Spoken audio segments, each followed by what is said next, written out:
Welcome to Monk's Temple.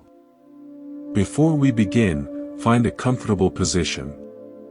You might be sitting, lying down, or even standing. Wherever you are, however you are, it's perfect. Just for these moments, let everything else wait. Let your awareness settle into the rhythm of your breathing. In and out. Nothing to fix, nothing to achieve.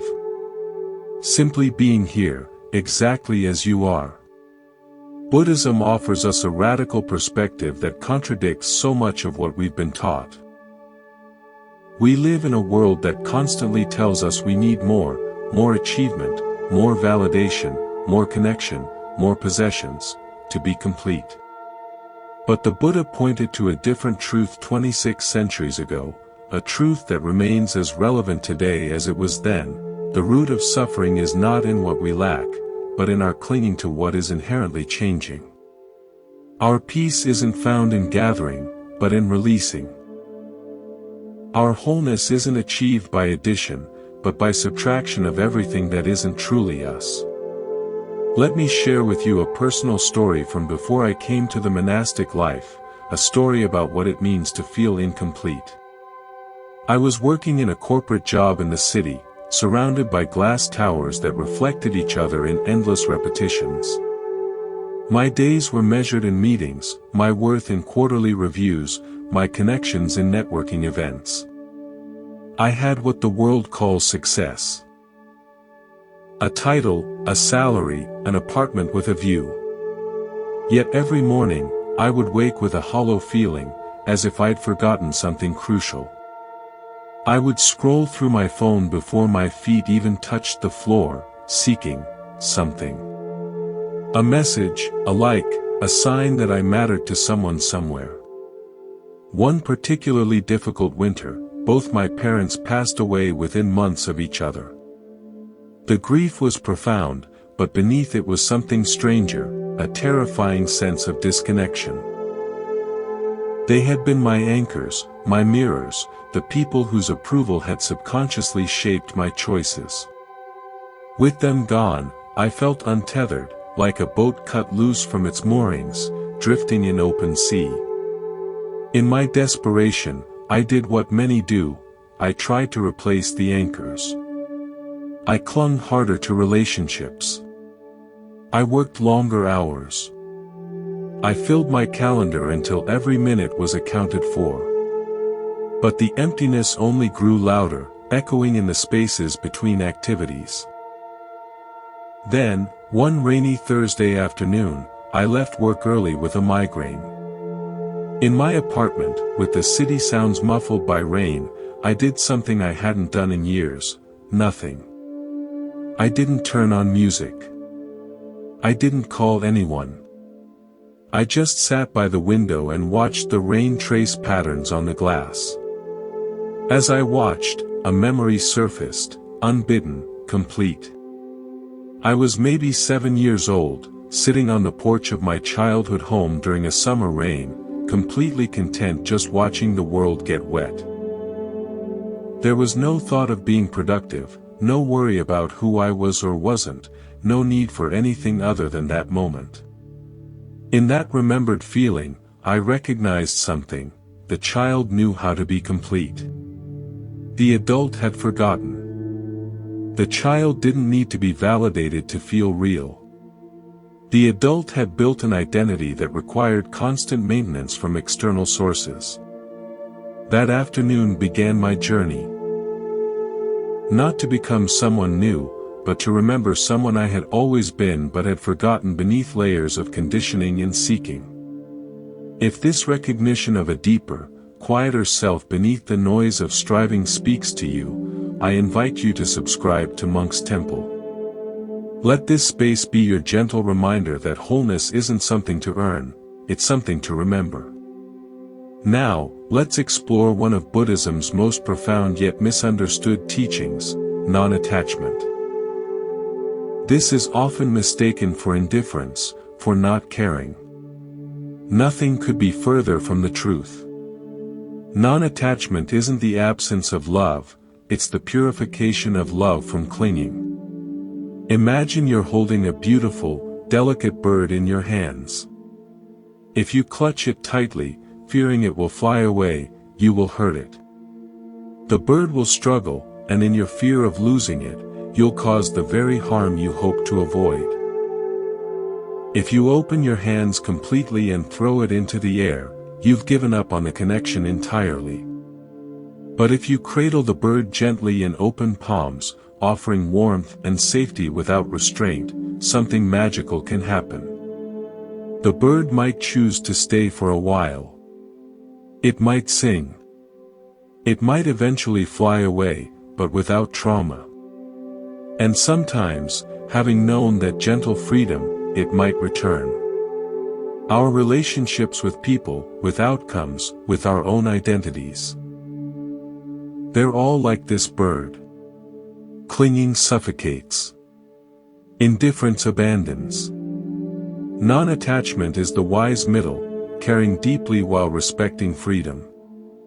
Loving without possessing. Connecting without merging. I remember a couple who came to the monastery for counseling. They loved each other deeply but were trapped in a cycle of suffering. He traveled frequently for work, and her anxiety about his absence would manifest as controlling behavior. Constant checking in, accusations, demands for reassurance. His response was to withdraw further, which increased her anxiety. They were clutching each other so tightly they were choking their love. We gave them a simple practice. The next time he traveled, instead of her demanding frequent contact, she would spend that time doing something she loved but had neglected, painting. Instead of him withdrawing, he would send one simple message daily. Thinking of you, with no expectation of immediate reply. The change was gradual but profound. She discovered that her creativity, when engaged, produced its own fulfillment. He discovered that connecting from choice rather than obligation felt authentic. When they reunited, they had stories to share from their separate experiences rather than just recycling their insecurities. She later shared, "I realized I wasn't afraid he would leave me. I was afraid I would disappear if he wasn't there to see me. Painting reminded me I exist even when no one is watching." This is the essence of non-attachment, developing such a secure relationship with yourself that your relationships with others become additions to your wholeness rather than requirements for it. Buddhism teaches that everything conditioned is impermanent, anicca. People change. Feelings evolve. Circumstances shift. To cling to anything as if it were permanent is to guarantee suffering. This isn't pessimism, it's lucidity. When you truly understand that the flower will wilt, you appreciate its bloom more deeply. When you understand that relationships may change form, you cherish the connection more fully in the present. Non-attachment isn't preparing for loss, it's being fully present for what is, without the distortion of fearing what might someday not be. Your fundamental awareness. What Buddhism sometimes calls your original mind, is like the clear sky. Vast, open, luminous, unchanging.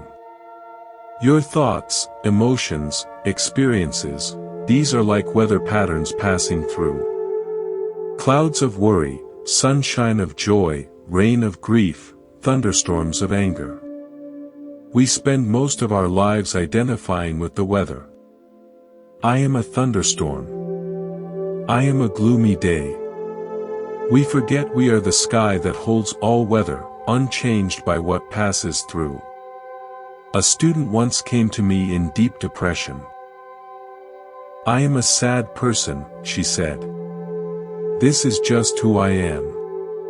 I asked her to do a simple observation practice for 1 week.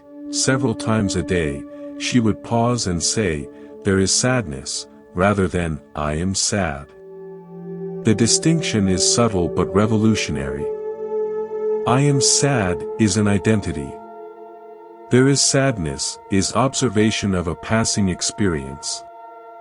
After a week, she reported, the sadness is still there sometimes, but it feels different.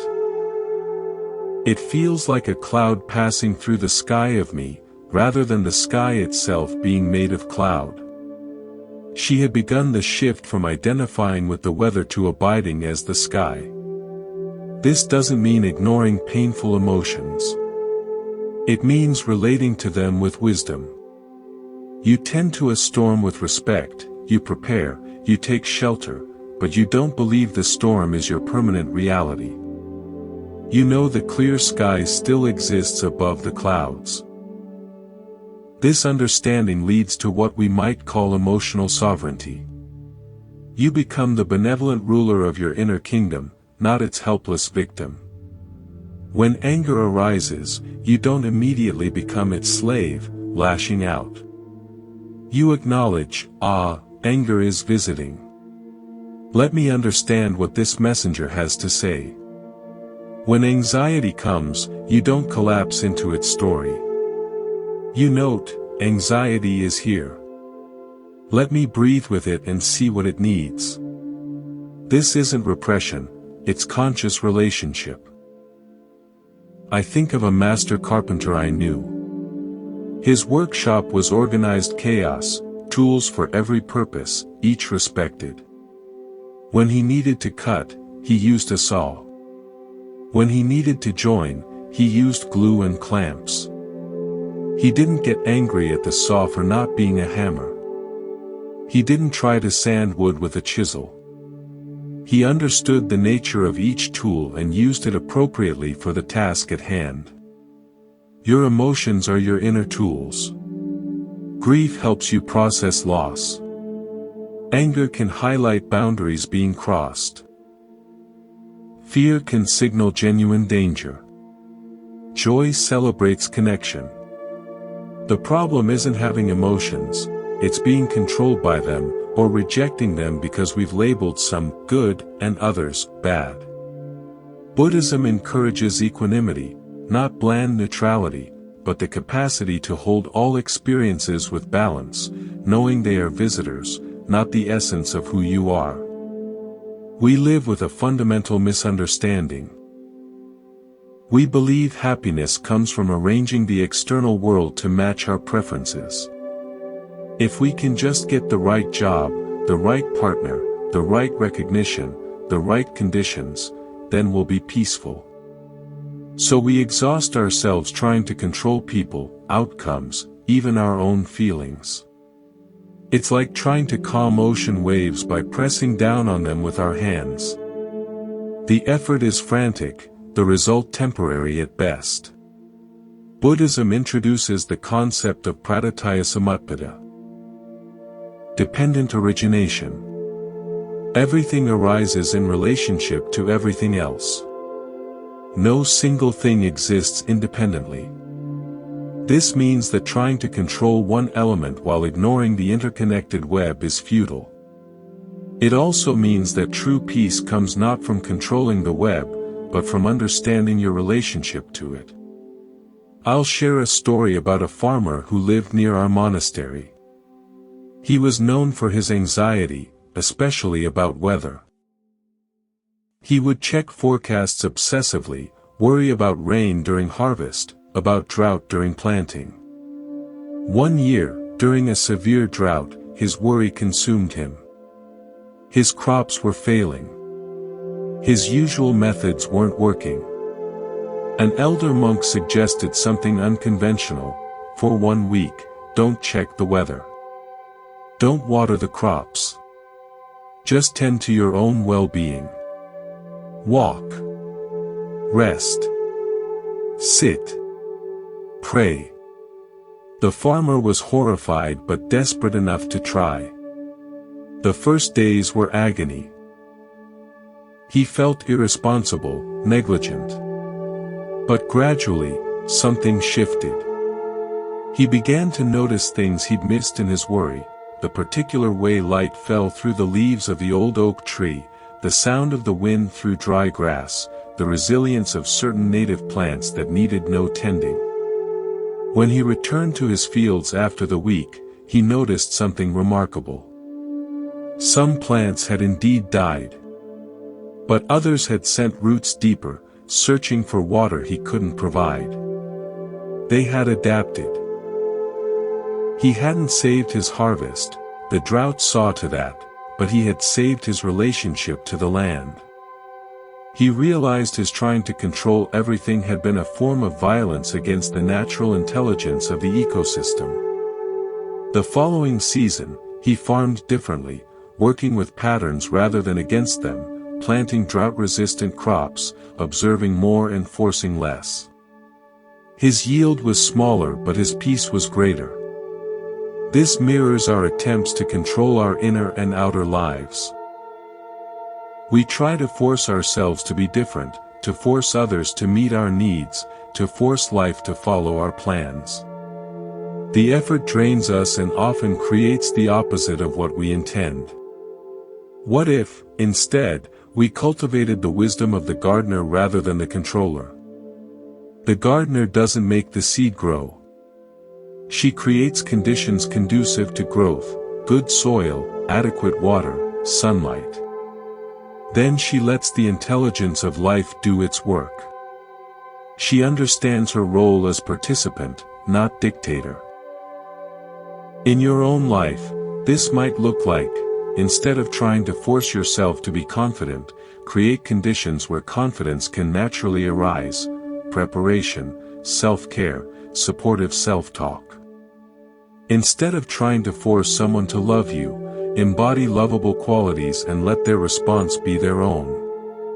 Instead of trying to force happiness, remove the obstacles to happiness: clinging, aversion, ignorance, and let well-being emerge naturally, as it tends to do when not blocked. Imagine you're a lighthouse keeper. Your job is to maintain the light, clean the lens, keep the mechanism functioning. Sometimes the sea is calm, and ships pass peacefully. Sometimes storms rage, waves crash against the rocks, wind howls, visibility drops to zero. In a storm, you might feel afraid. The lighthouse shakes. The noise is terrifying. You might wish the storm would stop. You might even try to shout at the waves to be still. But here's the truth: your job isn't to calm the storm. Your job is to keep the light burning. The storm is the storm. It will do what storms do. Your light doesn't stop the storm, but it prevents ships from crashing in the storm. It offers orientation amidst chaos. Your mind is the lighthouse. Your awareness is the light. The storms are life's inevitable challenges: loss, change, disappointment, fear. Your spiritual practice isn't about preventing storms. That's impossible. It's about maintaining your light so you don't lose yourself in the storm. So you can offer clarity, both to yourself and potentially to others, even when everything is swirling around you. I knew a nurse who worked in an emergency room. She described her early years as constant burnout. She would take on the pain of every patient, carry their fear home, collapse under the weight of suffering. Then she began a meditation practice. She didn't become cold or detached. Instead, she described it this way: I learned to be the clean window through which compassion flows, rather than the sponge that soaks up every drop of pain. The suffering still comes through the ER doors. But now I meet it with clear presence rather than personal absorption. I can comfort a crying child without myself dissolving into tears. I can be with a dying patient without dying with them. The light is on, regardless of what the night brings. This is the balance Buddhism points to. Profound engagement with the world, rooted in unshakable inner stability. You don't hide from life's storms in a cave of detachment. You stand in them, anchored in your own light. And paradoxically, This inner stability makes you more effective, more compassionate, more truly helpful than emotional entanglement ever could. First, the weight of the past as identity. We tell ourselves stories, because this happened to me, I am broken, damaged, cautious. These stories become prisons. Buddhism encourages us to honor our past experiences without being defined by them. The river flows through many landscapes, rocky canyons, peaceful valleys, turbulent rapids, but it remains water. It doesn't become canyon water or rapid water. It carries the memory of where it's been without being stuck there. Second, the weight of future as anxiety. We borrow trouble from tomorrow, paying interest in today's peace. The Buddha taught that the future is conceived in the present moment. The best preparation for tomorrow is being fully awake today. When you're truly present, you respond to what actually is, not to the phantom fears of what might be. Third, the weight of other people's expectations. This is perhaps the heaviest weight for many. We contort ourselves to fit shapes designed by others, parents, society, partners, even well-meaning friends. The path to freedom involves the courageous question: who would I be if I weren't trying to meet anyone's expectations? Not in rebellion, but in authenticity. I worked with a man who was the first in his family to go to college, then law school. He had a successful practice, but felt like an actor playing a role. His father's dream, not his own. During a retreat, during a walking meditation, he had a sudden, clear memory. As a boy, he loved fixing things. Broken radios, clocks, bicycles. He would lose hours taking them apart, understanding their workings, putting them back together. He had forgotten that joy. He didn't quit law the next day. But he began carving out time for tinkering. He volunteered at a community workshop teaching kids basic repair skills. Slowly, he integrated this forgotten part of himself. Eventually, he transitioned to mediation work, where he could use his analytical skills in service of repair of a different kind. He told me, I had to put down the weight of being the successful son, to pick up the lighter, truer weight of being a person who helps fix what's broken. Buddhism teaches that awakening isn't about becoming someone special. It's about becoming ordinary in the most extraordinary way, fully, authentically, simply yourself. Not the self constructed from expectations and fears, but the self that exists before all that. The one who breathes. One of the most beautiful yet challenging teachings in Buddhism is the practice of equanimity, upekkha in Pali. This is often misunderstood as indifference, a kind of emotional flatlining. But true equanimity is anything but indifferent. It's the capacity to remain centered and balanced amidst life's inevitable ups and downs. It's the deep understanding that while you cannot control the waves, you can learn to surf. Or better yet, you can remember you are the ocean, vast enough to contain all waves without being disturbed by them. I want to share a story about a woman I met years ago at a meditation center. She had experienced a series of devastating losses in a short period. Her marriage ended, her mother passed away, and she was laid off from a career she had built for 20 years. She described herself as a ship that had hit not one storm, but 3 hurricanes simultaneously. She was drowning in grief, anger, and fear. When she came to us, she expected spiritual bypassing, vague platitudes about everything happens for a reason. Instead, we invited her to a practice we call weather sitting. Each day, she would sit for 30 minutes and simply allow whatever emotional weather was present to be there without judgment. If it was raining grief, she would say, "It's raining." If thunderclouds of anger gathered, she would note, "Thunder." Her only job was to not abandon the inner observation post. For weeks, she said it felt useless. The storms were still storms. But gradually, she noticed something. The observer, the one who noticed, "It's raining," wasn't wet. The one who heard thunder wasn't struck by lightning. There was a part of her consciousness that remained intact, untouched by even the most turbulent emotions. This wasn't dissociation, it was the discovery of what we might call the witness consciousness. One day, she arrived with what she called ridiculous realization. She said, "I've been trying to stop the storms, but maybe my job is just to build a better porch, a place where I can sit and watch the weather without being destroyed by it.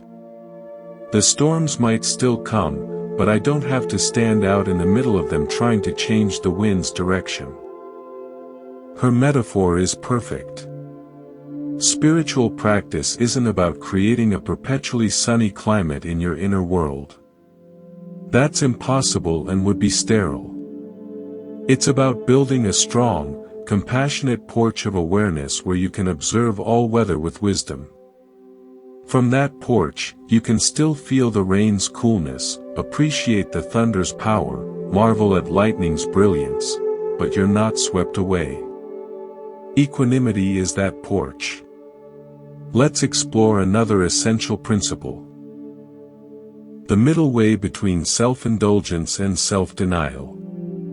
The Buddha discovered this after his own extreme experiments. He tried luxury in the palace, it left him empty. He tried severe asceticism, it left him weak. Neither path led to awakening. The true path, he realized, was right in the middle, not indulging every desire, but not punishing yourself for having desires either. It's about wise relationship with all aspects of your humanity. Consider your relationship with comfort.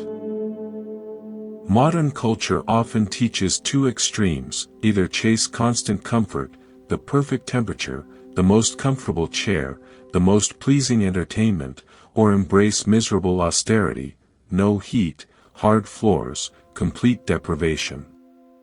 The middle way asks, can you be present with moderate discomfort without immediately trying to escape it? Can you enjoy comfort without becoming attached to it? I learned this through a simple practice during my first winter at the monastery. The meditation hall was unheated.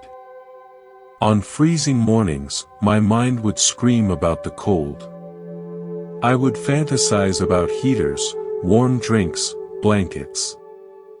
Then I noticed the old monks. They weren't pretending not to be cold. They would acknowledge cold, and then return to their breath. They had made peace with the reality of the moment without adding a layer of resistance. One particularly icy morning, instead of fighting the cold, I decided to investigate it. Where exactly do I feel it? In my toes, my fingers, my nose. What are its qualities? Sharp, aching, penetrating. And beneath the physical sensations, what's the mental reaction? Fear, I'll get sick, aversion, I hate this, and stories, I shouldn't have to endure this. As I observed without adding commentary, something shifted. The cold didn't disappear, but my suffering about the cold did. It became just another sensation, like the sound of the wind or the quality of the gray morning light. I was cold, but I wasn't at war with being cold. This applies to emotional discomfort as well. When anxiety arises, our instinct is to either indulge it, catastrophizing, feeding the stories, or deny it, distracting, numbing.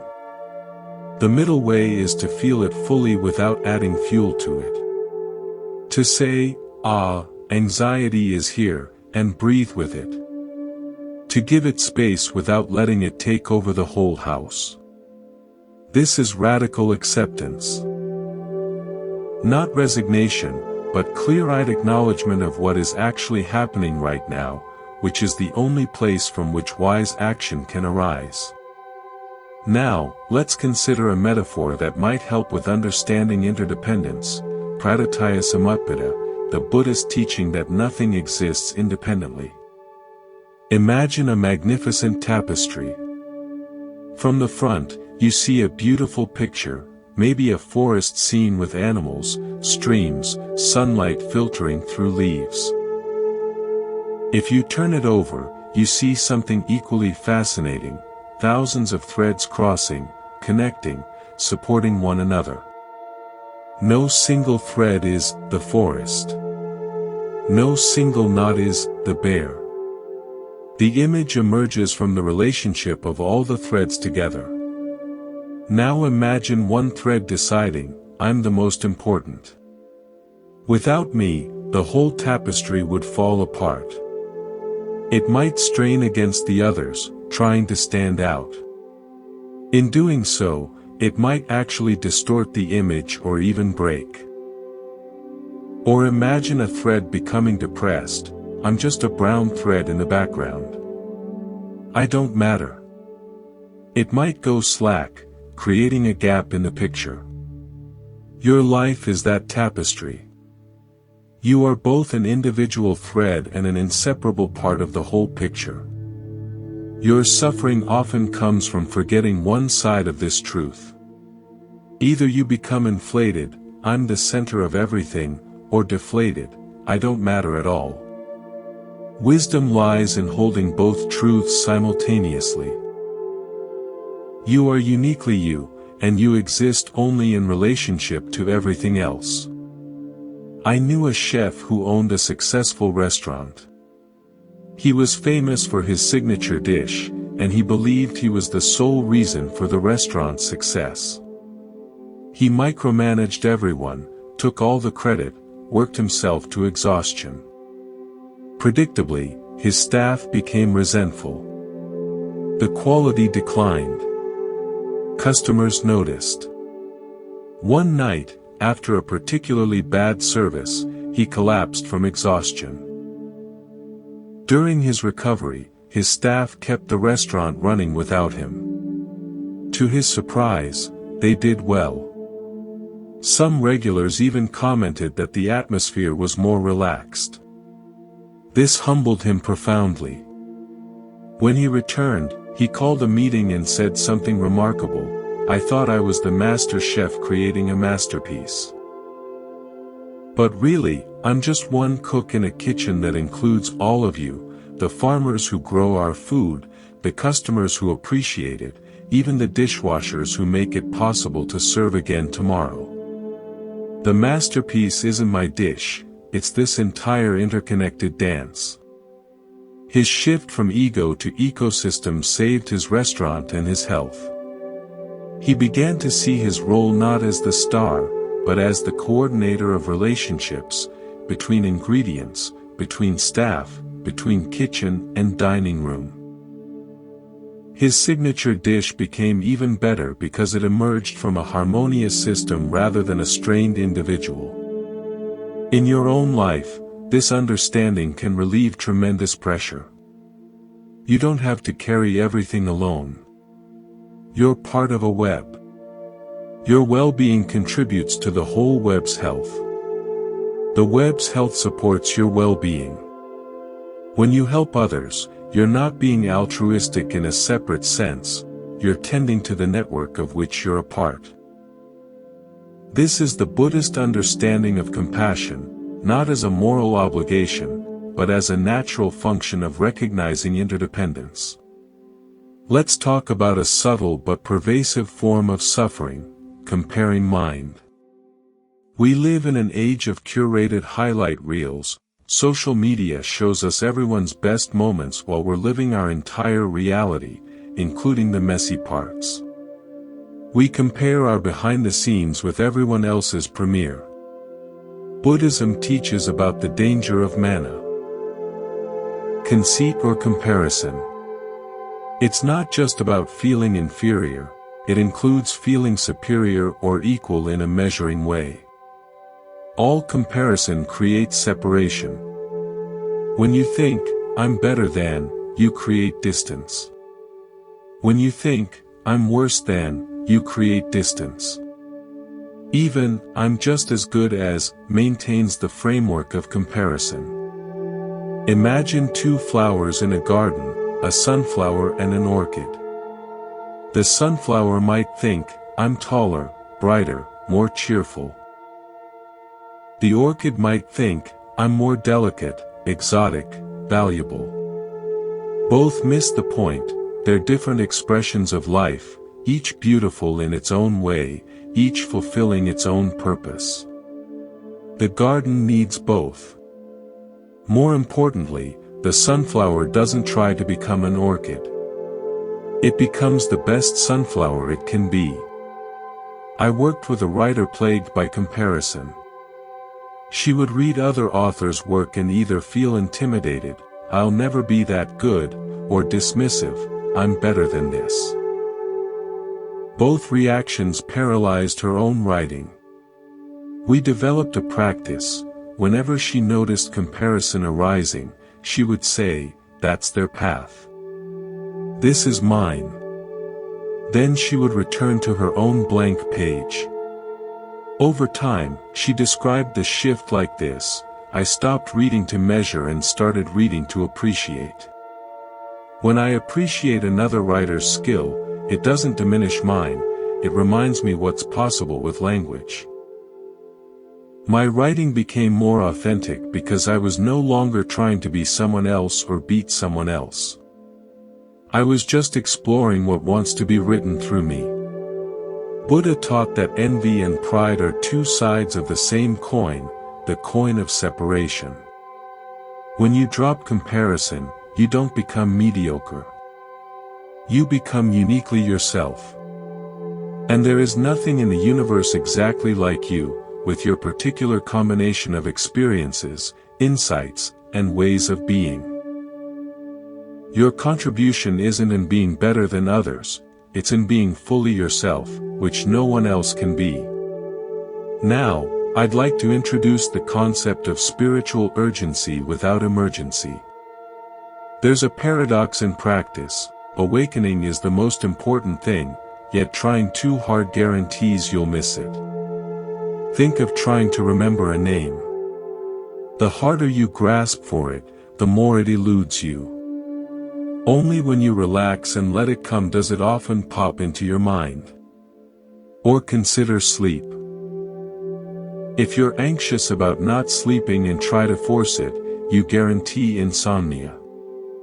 Sleep comes when you stop trying to sleep. Enlightenment is similar. It's not an achievement to be grasped, it's a reality to be recognized. The Zen masters say, you are already enlightened, you just don't know it. The problem isn't that you lack awakening, it's that you're looking for it somewhere else, as if it were an object to obtain rather than the ground of your own being. I recall a young monk who joined our monastery with tremendous zeal. He meditated longer than anyone, read every scripture, followed every rule perfectly. But he was tense, joyless, constantly evaluating his progress. One day, the abbot gave him a strange assignment. For 1 week, he was forbidden from meditating, reading scriptures, or following any rules. He was only to sweep the courtyard, tend the vegetable garden, and watch the clouds. The monk was horrified. But I'll fall behind in my practice, he protested. The abbot smiled. Exactly. Reluctantly, he complied. The first days were agony. He felt lazy, guilty, like he was wasting precious time. But by the 4th day, something softened. As he swept, he noticed the pattern of leaves on stone. As he watered vegetables, he felt the sun on his back. As he watched clouds, his mind grew quiet without effort.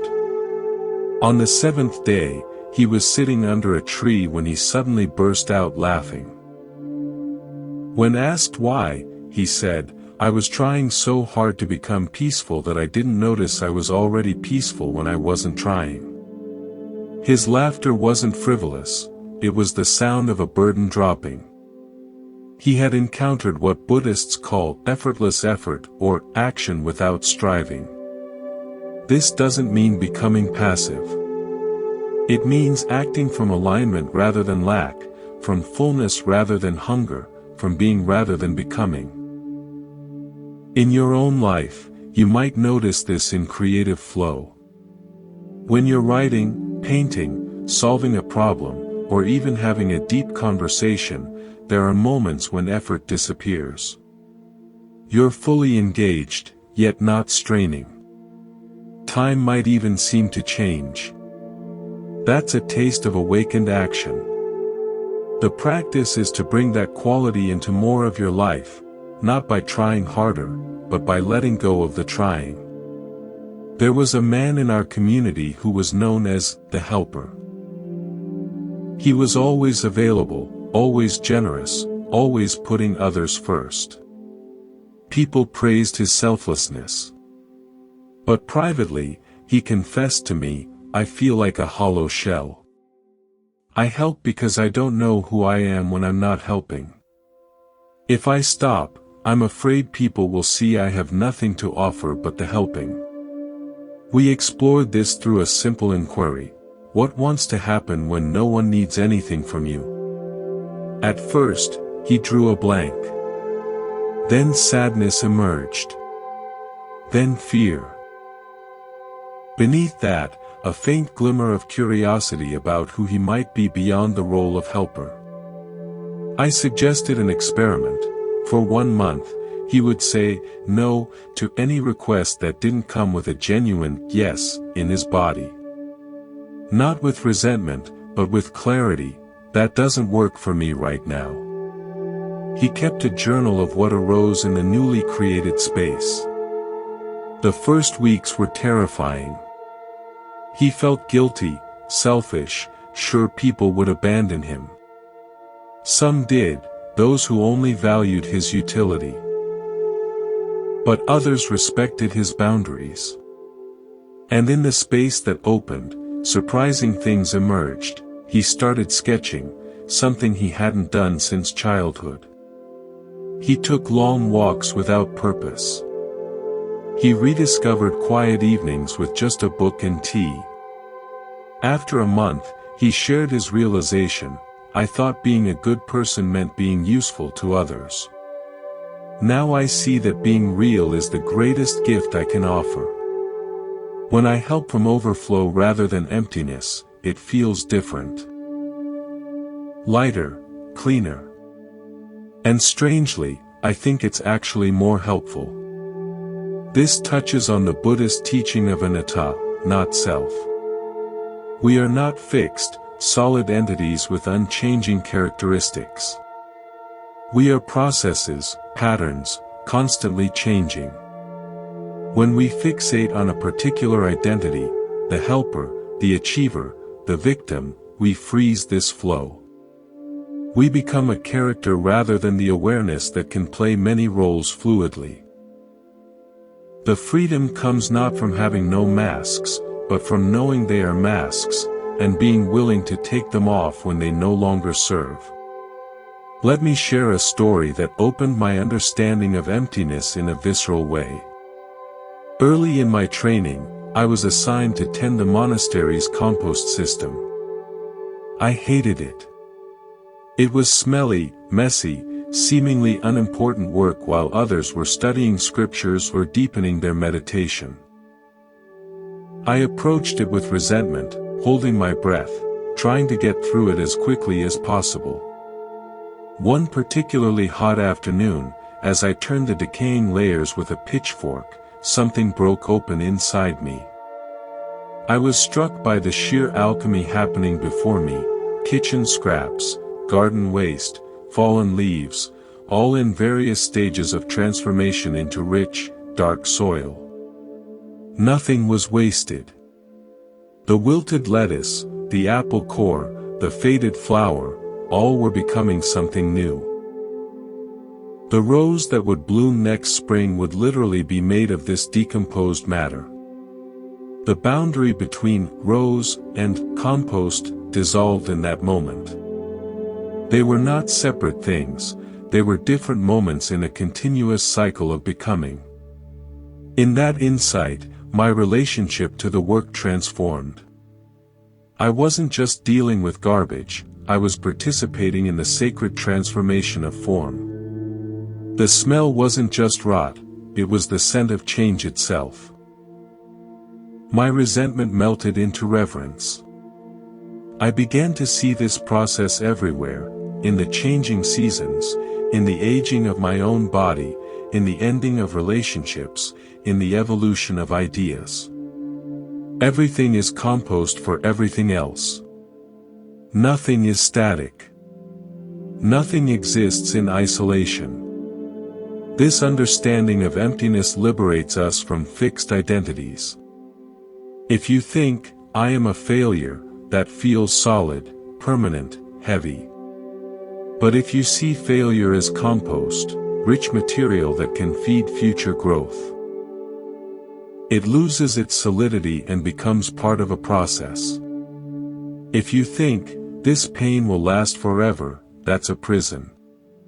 But if you see it as a changing weather pattern in the vast sky of awareness, it becomes bearable, even meaningful. Now, let's consider another essential teaching, right livelihood. Buddhism's Noble Eightfold Path includes how we make our living as integral to our spiritual development. This isn't just about avoiding harmful professions. It's about bringing mindfulness and ethics into our work, whatever it may be. It's about asking, does my work harm others? Does it harm me? Does it contribute to well-being? And perhaps most subtly, am I present while I work, or am I constantly thinking about being somewhere else? I knew a financial analyst who came to our meditation group. He was brilliant, successful, but deeply conflicted. He described his work as moving numbers around to make rich people richer, and it left him feeling empty and complicit in systems he didn't believe in. But he had a family to support, mortgage payments, a lifestyle to maintain. He felt trapped. Instead of telling him to quit his job, spiritual advice that ignores practical reality is poor advice, we explored how to bring Buddhist principles into his existing work. We started with a simple practice. Before each work task, he would pause for 3 breaths and set an intention. Not a grandiose intention like, save the world, but simple ones, may I be clear, may I not cause harm, may this contribute to something useful. Then we looked for what we called, nodes of influence, places within his existing role where he could make ethical choices. He discovered he could recommend more sustainable investments to clients who were open to it. He could ensure his firm's charitable giving was more effective. He could mentor younger employees with integrity. He could practice deep listening with clients who were anxious about their finances. Gradually, his relationship to his work changed. He began to see it not as moving numbers, but as managing resources that affect real people's lives. He became an advocate for transparency and ethical practices within his firm. He wasn't transformed into a saint, but he found meaning within constraints. He once told me, I used to think I had to choose between being spiritual and being in finance. Now I see finance as my meditation hall, a challenging one, but where else would I need mindfulness more? Buddha himself didn't ask everyone to become monastics. He taught lay people how to live awakened lives within their families, businesses, and communities. Right livelihood is about alignment. Bringing your values into your daily work, however imperfectly. It's about the intention behind the action, the awareness within the doing. Even if you're cleaning toilets or running a corporation, the question is, can you do it with presence? Can you do it without causing unnecessary harm? Can you see the interconnectedness of your work with the whole? When a potter works with clay, she must be completely present. If her mind wanders to what she'll make for dinner or a conversation she had yesterday, the clay responds. The wheel might wobble. The walls might become uneven. The pot might collapse. To create something beautiful and functional, her hands, her eyes, her breath, and the clay must be in harmonious conversation. There's no room for multitasking. Now imagine your life as that clay. Each moment, you're shaping it with your attention. When you're eating but thinking about work, you're missing the nourishment of the food and the experience of eating. When you're with someone but checking your phone, you're missing the connection and shaping a relationship of half-presence. When you're walking somewhere but rehearsing a conversation, you're missing the sky, the air, the sensation of movement. Mindfulness is bringing the potter's full attention to the clay of this moment. It's not about adding another task to your day. It's about doing whatever you're doing with your whole being. Washing dishes can become a meditation on water, soap bubbles, and the miracle of cleanliness. Commuting can become an observation of light patterns, human diversity, and the engineering marvel of transportation. Even difficult conversations can become opportunities to practice deep listening and compassionate speech. I remember a bus driver in our city who became famous for his route. People would wait for his bus even if another came first. When asked why, passengers said, "He drives like he's carrying precious cargo." I had to experience it myself. When I boarded, he made eye contact and offered a genuine "good morning." His driving was smooth, attentive. He seemed completely present with the enormous responsibility of moving dozens of people safely through chaotic traffic. I finally asked him about it. He smiled. "Early in my career," he said, "I hated this job. I was bored, resentful, counting the minutes until retirement. Then my wife got sick. Sitting in hospital waiting rooms, I had time to think. I realized every person on my bus is someone's loved one. Someone is waiting for them to come home safe. That changed everything. Now, when I drive, I'm not just operating a vehicle. I'm honoring the trust these people and their families have placed in me. I'm part of their day. It's sacred." He had discovered right livelihood without changing his job title. He had brought mindfulness to a seemingly mundane task and transformed it into a practice of care. This is available to all of us, regardless of our occupation. The question isn't, what should I be doing, but how can I be present with what I am doing? Now, let's address a common obstacle on the spiritual path, spiritual materialism. This is the tendency to turn spirituality into another acquisition, another identity, another thing to achieve. We might collect meditation techniques, attend retreats, use Sanskrit terms, wear certain clothes, all while our fundamental patterns of greed, aversion, and delusion remain untouched. We've just decorated the prison. Chogyam Trungpa Rinpoche coined this term, and it's perhaps more relevant today than ever. In an age of mindfulness apps, enlightenment podcasts, and Instagram spiritual influencers, it's easy to confuse the packaging with the contents. The ego is clever, it can spiritualize itself, turning "I am a seeker" into just another story of separation. I witnessed this in a student who came to the monastery. He had read every book, could debate Buddhist philosophy brilliantly, had a meditation practice that would impress anyone. But he was also arrogant, dismissive of those less advanced, and constantly comparing his progress to others. His spirituality had become a fortress, not a liberation. The abbot gave him a simple but devastating practice. For 1 month, he was to do the monastery's most humble chores, cleaning bathrooms, washing dishes, scrubbing floors, and do them in complete silence, without mentioning his background or knowledge to anyone.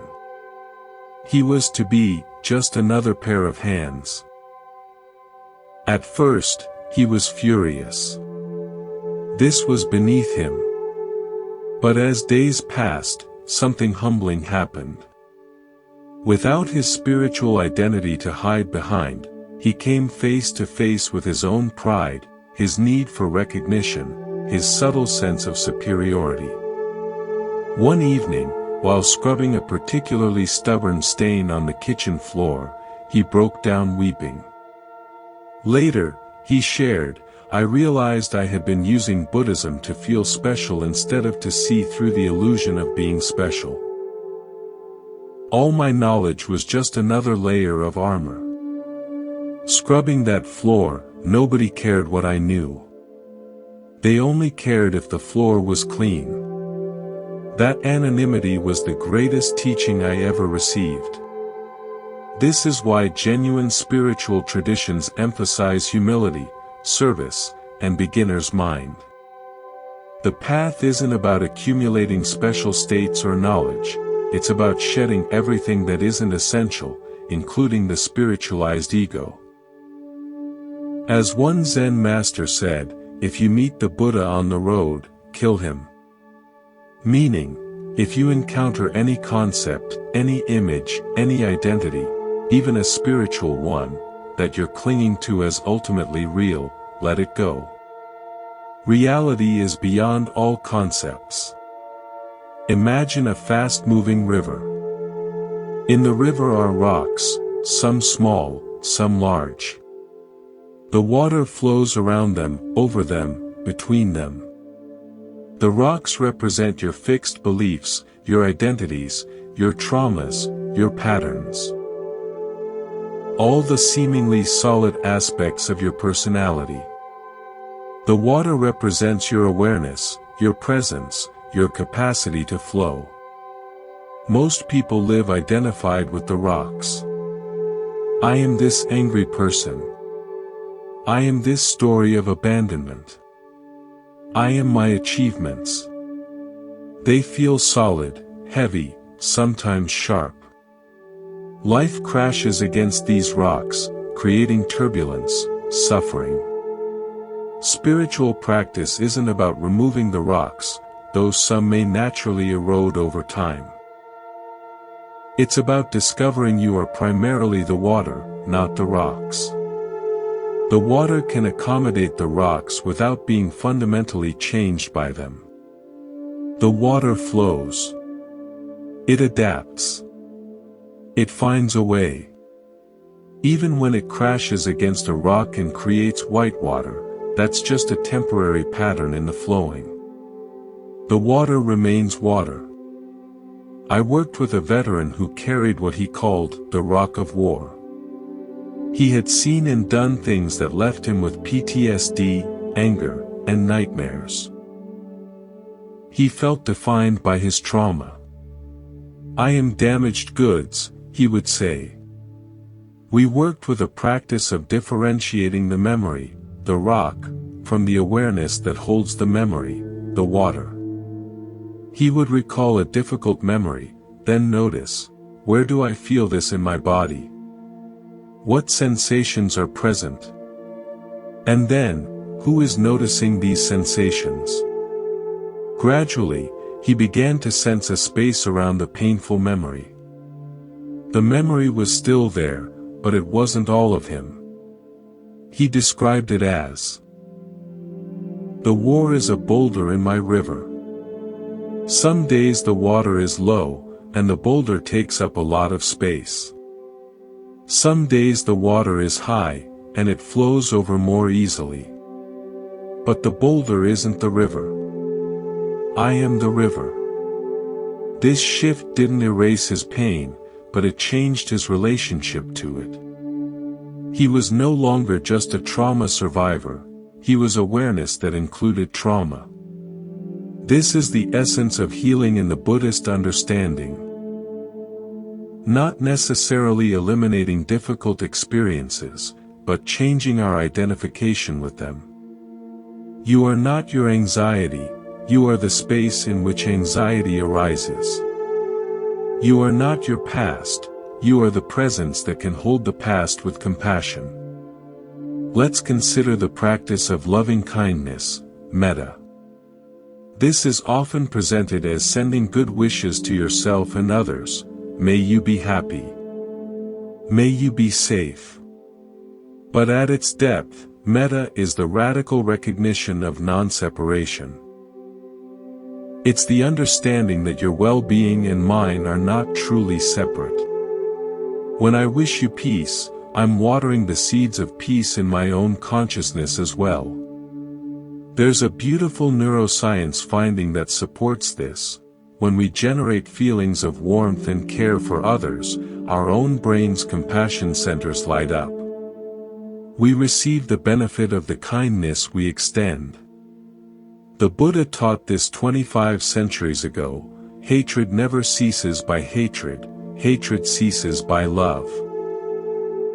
This is an eternal law. But how do we cultivate this when we're feeling hurt, resentful, or disconnected? We start small, and we start with what's authentic. You don't have to feel warm fuzzies for someone who has harmed you. That's inauthentic and can create spiritual bypassing. Instead, you might start with, "May you not suffer more than you already do." Or even, "I acknowledge the complexity of this situation." The practice is in the intention, not in achieving a particular feeling. I knew two business partners who had a bitter falling out. They hadn't spoken in years, but their mutual resentment was like a low-grade fever, draining both of them. One of them began practicing metta, not expecting reconciliation, but simply to free himself from the poison of resentment. He started with people easy to love, his grandchildren, his wife. Then neutral people, the mail carrier, a stranger at the cafe. Then eventually, he included his former partner. May you find peace. May you be free from suffering.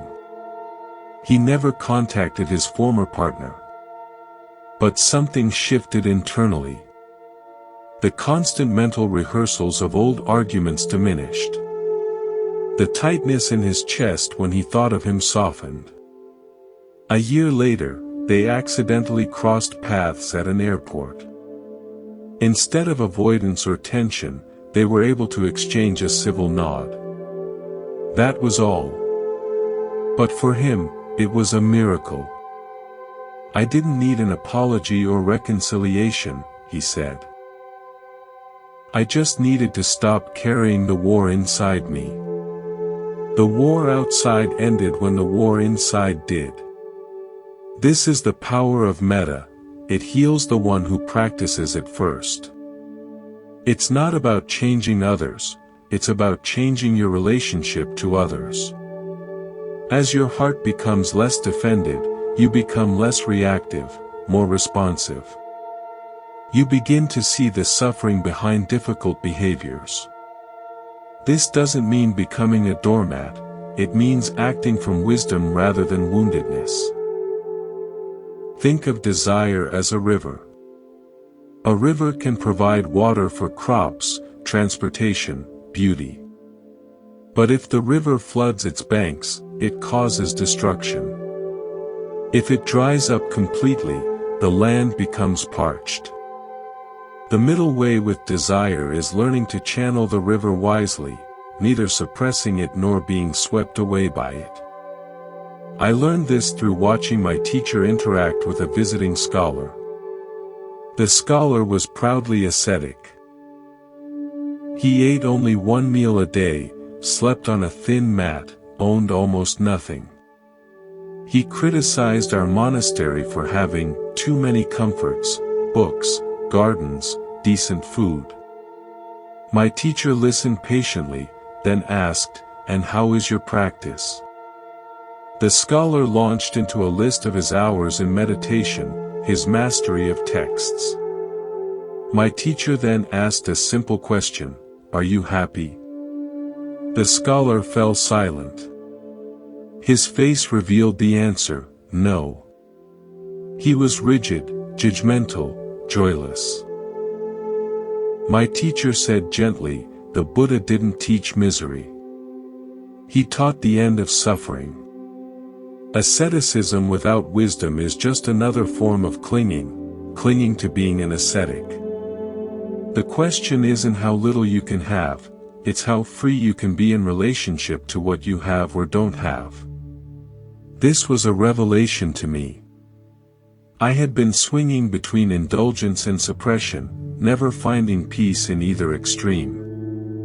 The middle way with desires is about conscious relationship. When a desire arises, for food, for connection, for entertainment, you can meet it with awareness. Is this craving born of emptiness, trying to fill a void? Or is it a natural expression of life, to be enjoyed without attachment? You learn to say yes to life without becoming enslaved by its passing forms. Let's examine another core teaching, the 5 hindrances, those mental states that cloud our awareness and obstruct clear seeing. In Pali, they are sensual desire, ill will, sloth and torpor, restlessness and worry, and doubt. These aren't moral failings, they're natural energies that arise. The practice is to recognize them without being dominated by them. Imagine your mind as a clear pond. The hindrances are like different types of contamination. Sensual desire is like adding dye, it colors everything, making you see the world through the lens of wanting. Ill will is like pouring in mud, it clouds and agitates. Sloth and torpor is like the water becoming stagnant, thick, unmoving. Restlessness is like throwing pebbles constantly, creating ripples that never settle. Doubt is like a film on the surface, preventing clear reflection. The purification process isn't about violently removing these contaminants, it's about stopping adding them, and allowing the natural clarity of the water to re-emerge. When you notice sensual desire, you simply note, wanting is here. You don't have to act on it or suppress it. When ill will arises, aversion is here. When doubt whispers, uncertainty is visiting. This recognition alone begins to dissolve their power. I worked with a woman who struggled with chronic worry, the hindrance of restlessness in its anxious form. Her mind was a constant cascade of what-ifs. We developed what we called the worry bench. She designated a specific park bench where she would allow herself to worry fully for 30 minutes each day. At other times, when worry arose, she would gently tell herself, "I'll visit that on the worry bench at 4 p.m. At first, she thought this was silly. But it worked through 2 mechanisms. First, it contained the worry, preventing it from leaking into every moment. Second, when she actually sat on the bench to worry, she often found she couldn't sustain it for the full 30 minutes. The worries would lose their urgency when given dedicated space. She discovered that worry, like a child seeking attention, often quieted when it felt heard. Over time, her general anxiety level dropped significantly. She hadn't eliminated worry, she had changed her relationship to it. This is the approach with all hindrances. Meet them with mindful recognition rather than resistance. Resistance gives them power. Recognition allows them to arise and pass naturally, like weather. As the Buddha said, what you resist, persists. What you accept, transforms. Now, let's explore a beautiful Buddhist concept, the paramithas, the perfections or virtues that are cultivated on the path. These aren't commandments but qualities to develop: generosity, ethical conduct, patience, joyful effort, concentration, and wisdom. They're often depicted as a circle, each supporting the others. Tonight, let's focus on patience, kshanti. Western culture often mistakes patience for passivity or weak endurance. But in Buddhism, patience is a powerful, active strength. It's the capacity to be with what is without immediately reacting. It's the space between stimulus and response where freedom lives. It's what allows you to meet difficulty without adding aggression to the situation. I think of a master gardener I knew. He grew heirloom tomatoes known throughout the region. People would ask his secret. He would smile and say, "Mostly, I don't interfere." He explained, when a tomato plant struggles, our instinct is to overwater, over-fertilize, try to fix it. But often, the plant needs to struggle a little. Its roots go deeper searching for water. It becomes more resilient. Patience in gardening means trusting the natural intelligence of life, providing support but not control. He applied this to his interactions too. Once, a neighbor's dog kept digging in his garden. The neighbor offered to pay for damages. The gardener said, "Let's wait." He observed the dog's pattern, then planted a sturdy shrub where the dog liked to dig. The dog lost interest. The shrub grew beautifully. The neighbor became a friend. Impatience would have built a fence, he said. Patience built a relationship and added beauty to the garden. This is spiritual patience. Not gritting your teeth while suffering, but expanding your capacity to be with discomfort without immediately needing to escape or fix it. When you're stuck in traffic, patience isn't just enduring, it's finding peace in the stillness.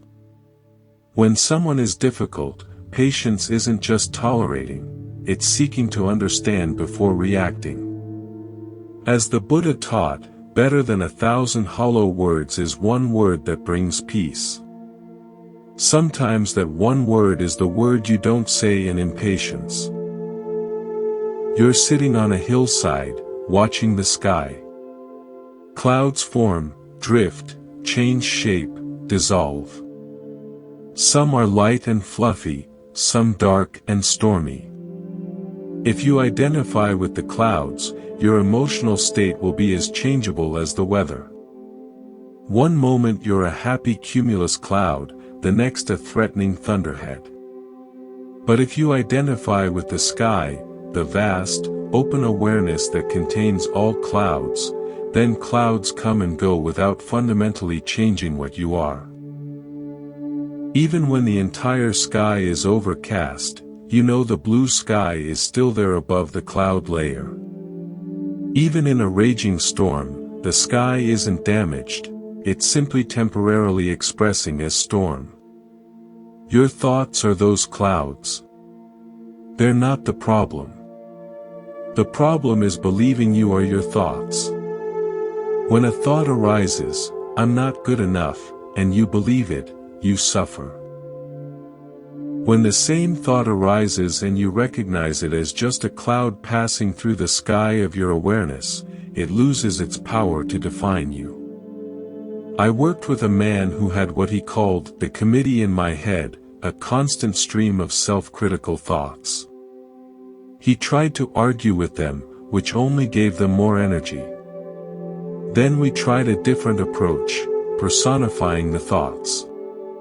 He gave names to the main critical voices, the judge, the comparer, the fearmonger. Then, when a critical thought arose, instead of believing it, he would say, "Oh, that's just the judge speaking. Hello, judge. I hear you." This created just enough distance to see the thought as an object in consciousness rather than as truth. Over time, he developed humor about his committee. He'd notice a particularly harsh judgment and think, "The judge is working overtime today." The thoughts didn't disappear, but their emotional charge diminished.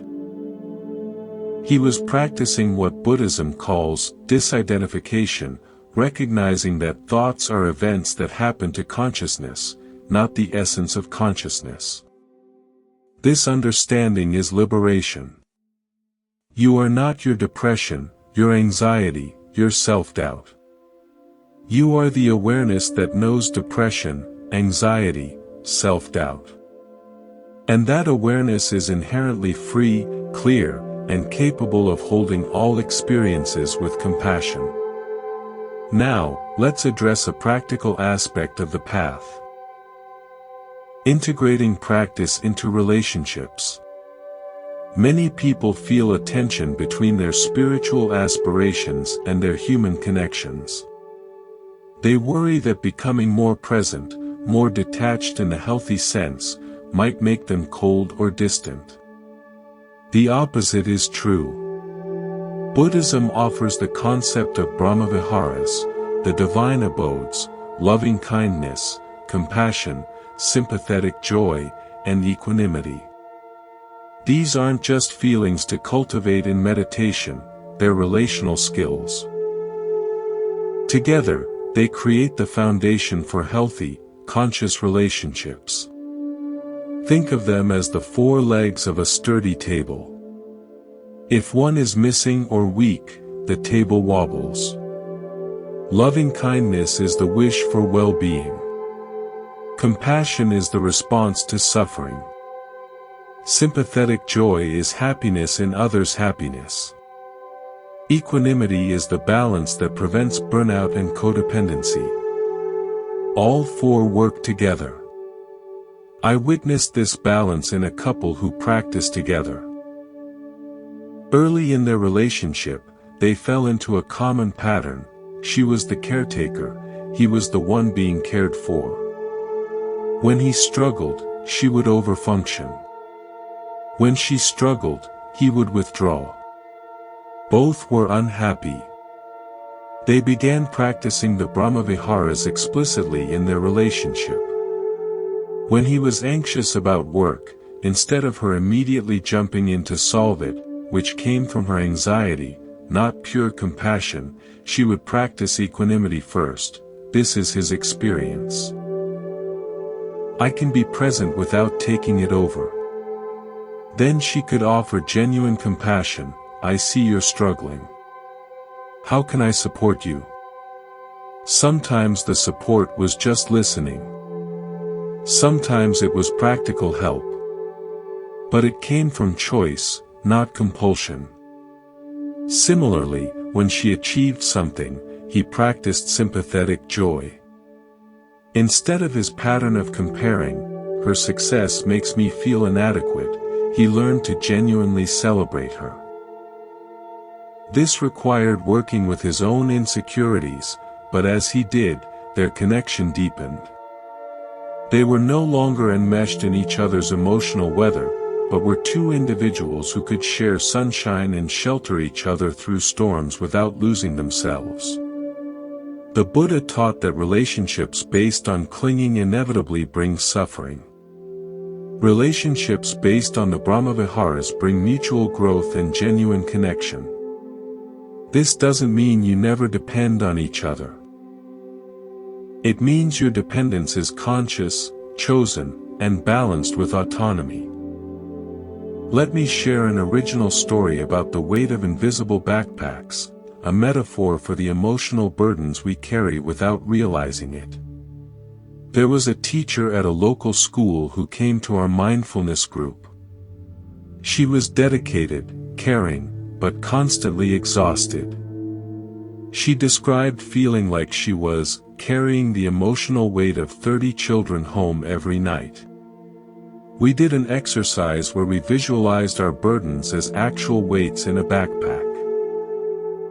She closed her eyes and began naming what was in her backpack: the stress of standardized testing, worry about Miguel's home situation, guilt that I'm not doing enough for Sarah who's falling behind, frustration with administration, fear that I'm not a good enough teacher. The list went on. Then I asked, what percentage of these burdens are actually yours to carry? What percentage belong to the system, to the parents, to the children themselves?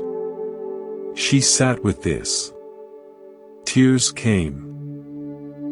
Maybe 10% is mine, she whispered.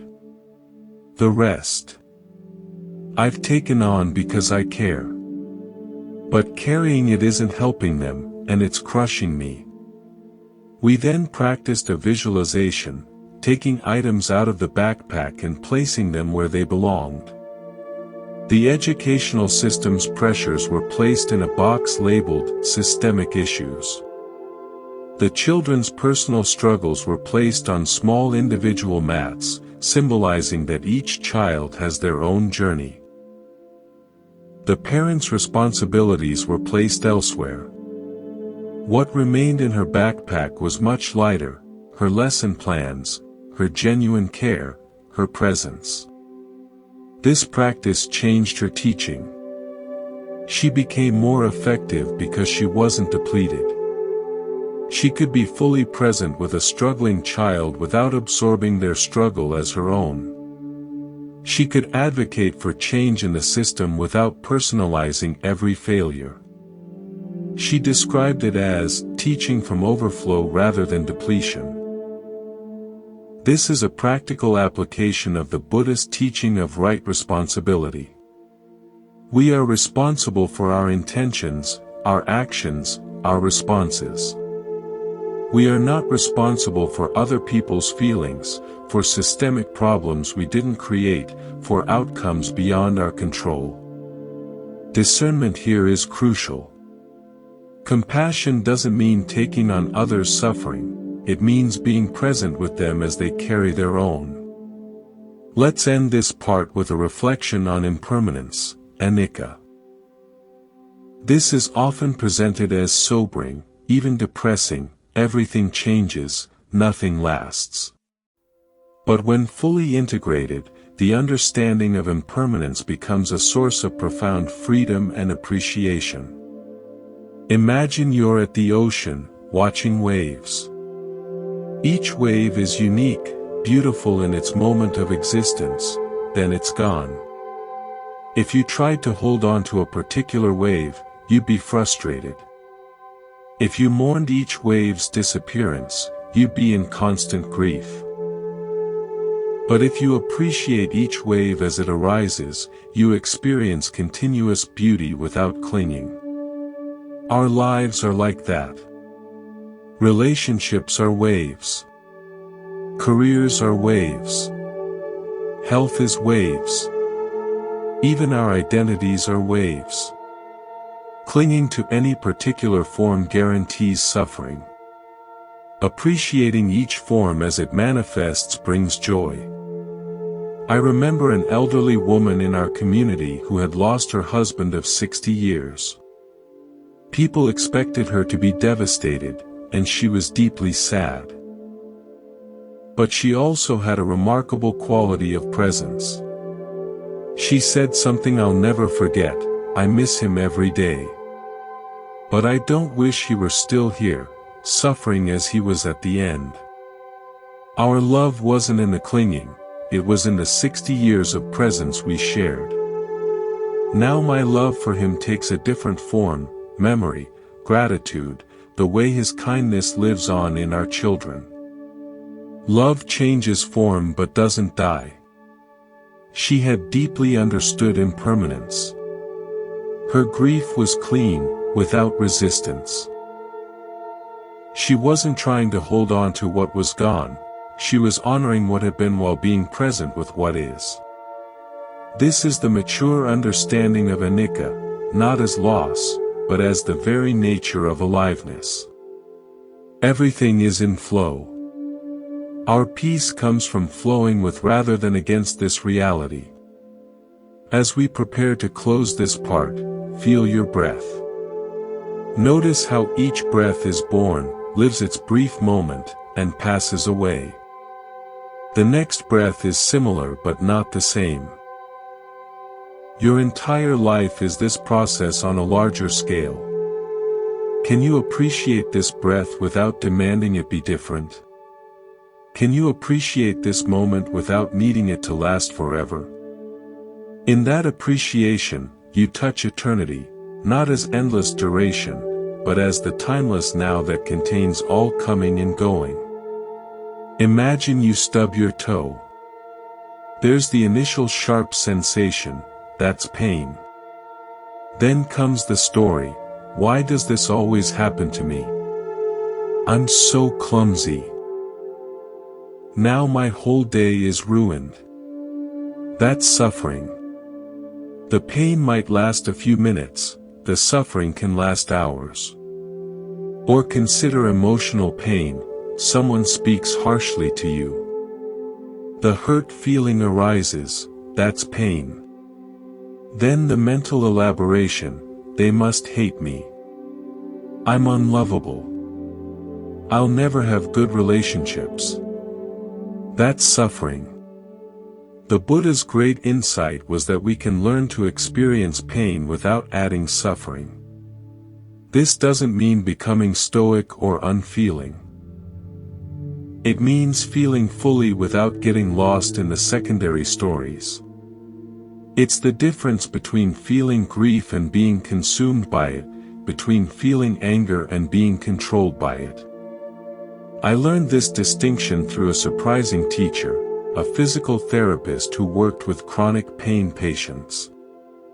She told me, the people who suffer most aren't necessarily those with the most severe pain.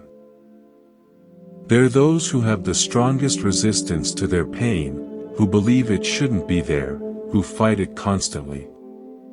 She taught her patients a counterintuitive approach: instead of tensing against the pain, to breathe into it, to investigate it with curiosity. Where exactly do you feel it? What are its qualities? Sharp? Dull? Throbbing? Does it change with attention? One patient, a musician with debilitating back pain, reported a breakthrough. I was always at war with my pain, he said. Trying to ignore it, medicate it, defeat it. When I started approaching it with curiosity instead of combat, something shifted. The pain didn't disappear, but my relationship to it changed. It went from being my enemy to being information. My body communicating. When I stopped fighting, I had energy for other things, like adapting how I play, finding new ways to make music. This is the essence of the Buddhist approach to difficulty. Turning toward rather than away. Not with masochism, but with intelligent curiosity. What is this experience actually like, beneath my stories about it? When we stop fighting reality, we find a surprising resilience. The pain might remain, but the suffering, the added layer of struggle, dissolves. As the Buddha taught in the famous parable, if you're shot with an arrow, that's painful. Shooting yourself with a second arrow because you're angry about being shot with the first arrow. That's optional. Now, let's explore a concept that can revolutionize how we approach our spiritual practice, the idea of enough. We live in a culture of endless improvement, optimization, and becoming. Even spiritual practice can become another self-improvement project. I need to meditate more, be more mindful, be more compassionate. But what if awakening isn't about becoming more, but about realizing you're already enough? Buddhism points to our Buddha nature, the inherent wakefulness that is our true essence. This isn't something we need to acquire, it's something we need to recognize. Like the sun behind clouds, it's always there, even when obscured. Our practice isn't about creating sunlight, it's about clearing away what blocks our awareness of the sunlight that's already shining. I think of a potter who came to our retreat. She was talented but perpetually dissatisfied. Every pot she made, she would critique, the glaze isn't right. The form is unbalanced. It's not as good as my last piece. Her pursuit of perfection was draining the joy from her craft. One afternoon, our teacher held up one of her imperfect pots, one with an uneven rim, glaze that had run in an unexpected way. "This one is complete," he said. She protested, pointing out the flaws. He smiled. "The cherry blossom is complete when it blooms, not when it's perfect. The sunset is complete with clouds, not only when the sky is clear. This pot is complete because it exists. Your judgment of it doesn't make it more or less complete, it only adds your suffering." This shifted something in her. She began a practice of saying, enough, after completing each piece. Not as resignation, but as recognition, this is what emerged from my hands today. It is enough. Her work didn't deteriorate, it became more alive, more spontaneous. The pressure lifted, and with it, her creativity expanded. In your own life, consider. Where are you waiting to be enough? When I lose weight, I'll be enough. When I achieve that promotion, I'll be enough. When I find the right relationship, I'll be enough. This constant deferral of enoughness is a form of self-rejection. The spiritual path invites you to discover that you are already enough, right now, exactly as you are, not because you're perfect, but because you're here, alive, aware, capable of growth and learning. As Zen teacher Suzuki Roshi said, you are perfect just as you are, and you could use a little improvement. Both are true simultaneously. Let's examine another powerful Buddhist framework, the 3 marks of existence. According to the Buddha, all conditioned phenomena share 3 characteristics: impermanence, anicca, unsatisfactoriness, dukkha, and not self, anatta. Understanding these isn't pessimistic, it's liberating. We've discussed impermanence. Dukkha is often translated as suffering, but more precisely, it's the inherent unsatisfactoriness of trying to find lasting happiness in changing conditions. It's the gap between how things are and how we want them to be. Anatta is the teaching that there is no permanent, separate, independent self to be found, we are processes, not things. Imagine you're watching a river. The water is constantly changing, impermanence. If you try to hold on to a particular configuration of water, you'll be frustrated, unsatisfactoriness. And there's no permanent river entity separate from the flowing water, the banks, the source, the ocean it flows into. It's all interconnected process, not self. The river isn't problematic, it's beautiful. The problem arises when we misunderstand its nature. When we expect the river to be a solid object we can possess, we suffer. When we understand it as flowing process, we can appreciate it without clinging. I worked with a man who was devastated when his favorite cafe closed. He had gone there daily for 15 years, same seat, same order, same wait staff. My routine is destroyed, he lamented. That place was my sanctuary. We explored the 3 marks in relation to his cafe. It was always changing, new staff, menu changes, decor updates. He just hadn't noticed the gradual changes. His expectation that it would always be there exactly as he remembered was the source of his suffering, dukkha. And his identification with it as his place was a construction, anatta.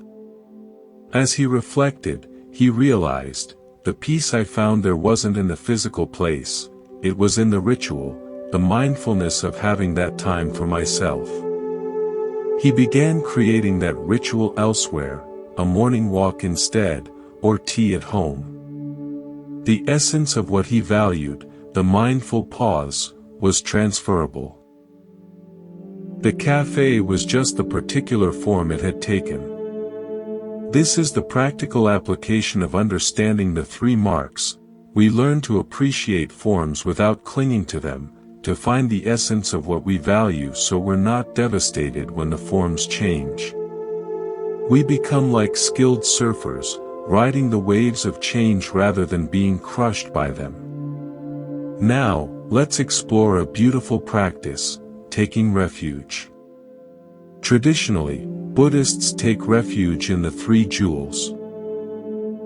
The Buddha, the awakened one, and our own potential for awakening, the Dharma, the teachings, the truth of how things are, and the Sangha, the community of practitioners.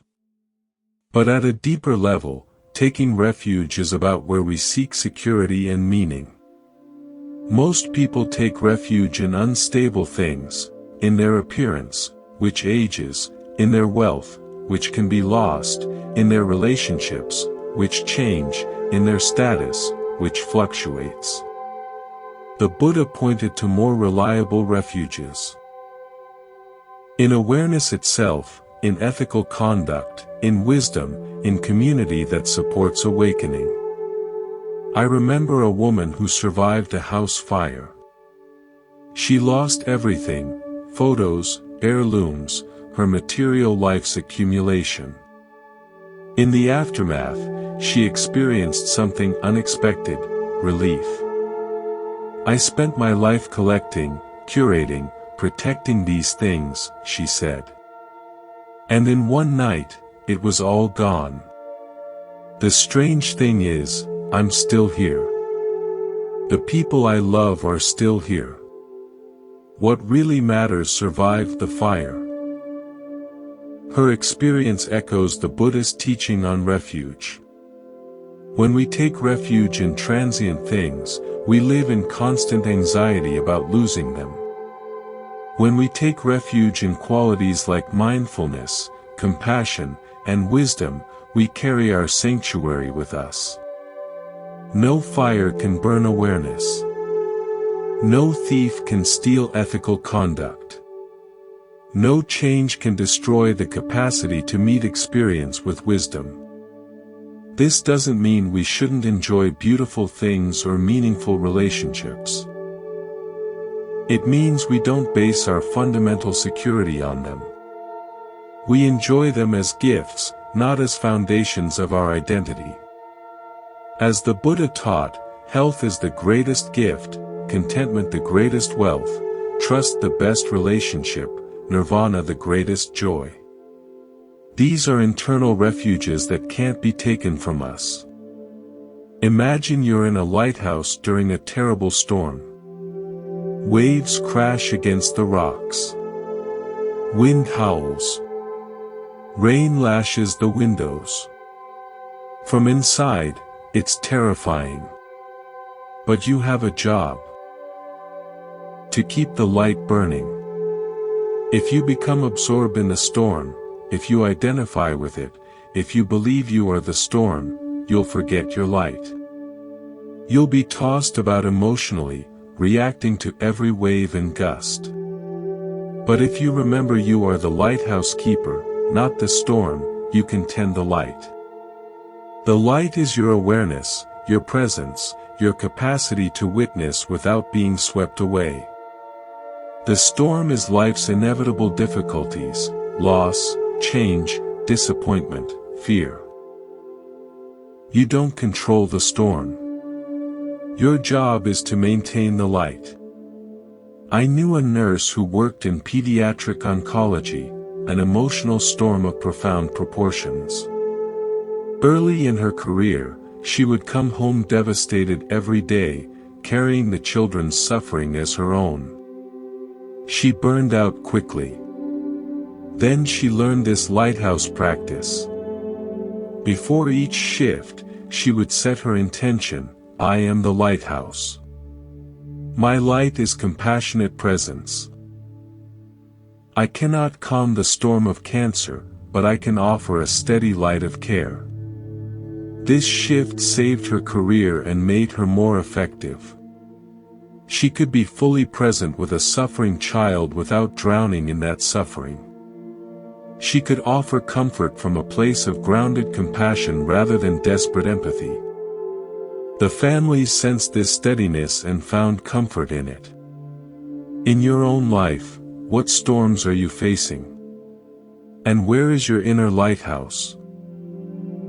Your practice might be as simple as returning to your breath when anxiety arises, or remembering your values when tempted to react impulsively, or finding moments of stillness amidst chaos. The light doesn't stop the storm, but it prevents shipwreck. It guides you home to yourself. Now, let's address a common challenge on the path: dealing with difficult people. Buddhism offers profound teachings here, particularly through the practice of seeing the Buddha in everyone. Recognizing that beneath the difficult behavior is a being who wants to be happy and free from suffering, just like you. This doesn't mean becoming a doormat or tolerating abuse. It means shifting your perspective from, this person is causing me problems, to, this person is suffering and acting from that suffering. This subtle shift changes everything. When someone is rude, instead of taking it personally, you might think, what pain must they be carrying to act this way? This doesn't excuse the behavior, but it frees you from the additional suffering of resentment. I learned this from a taxi driver in Bangkok. His driving was remarkably calm amidst chaotic traffic. Other drivers would cut him off, honk, gesture angrily. He would just smile, make space, continue driving peacefully. I asked him his secret. He said, when someone drives like they're angry, I think, maybe they're rushing to the hospital. Maybe they just lost their job. Maybe they're in pain. My job is to drive safely, not to teach them manners. If I get angry too, now there are two dangerous drivers instead of one. His wisdom was street-level Buddhism. He was practicing what's called, not taking the bait, not getting hooked into others' negative energy. He maintained his peace while allowing others their process. This is incredibly powerful. As the Buddha said, holding on to anger is like grasping a hot coal with the intent of throwing it at someone else. You are the one who gets burned. There's a practical technique here, the pause before reaction. When someone triggers you, instead of immediately reacting, create space. 1 breath. 2 breaths. In that space, ask, what's actually happening here? What's my part? What response would be wise rather than just reactive? This tiny pause is where your freedom lives. It's the difference between being a puppet pulled by others' strings and being a conscious actor choosing your response. Let's close this part with a reflection on the joy of simplicity. In our complex, overstimulated world, we often overlook the profound peace available in simple presence. Buddhism isn't about adding complex practices to an already busy life, it's about subtracting unnecessary complexity to reveal the simplicity of being. The Zen tradition particularly emphasizes this. A Zen meal is eaten in silence, with attention to each bite. A Zen garden is raked daily, not to achieve perfection, but to practice presence. A Zen tea ceremony turns drinking tea into a meditation on impermanence, connection, and appreciation. I remember visiting a hermitage deep in the mountains. The monk living there had very little, a small hut, a bowl, a mat, a few books. Yet he radiated a richness of spirit I've rarely encountered. He showed me his daily routine. Waking with the sun, sitting meditation, walking meditation, tending his vegetable patch, reading, more meditation. My life is simple, he said, but not empty. In fact, it's fuller than when I had more. When you have little, you appreciate everything. This bowl of rice isn't just fuel, it's sunlight, rain, earth, farmer's work, cook's care, the entire universe offering itself to me. His words stayed with me.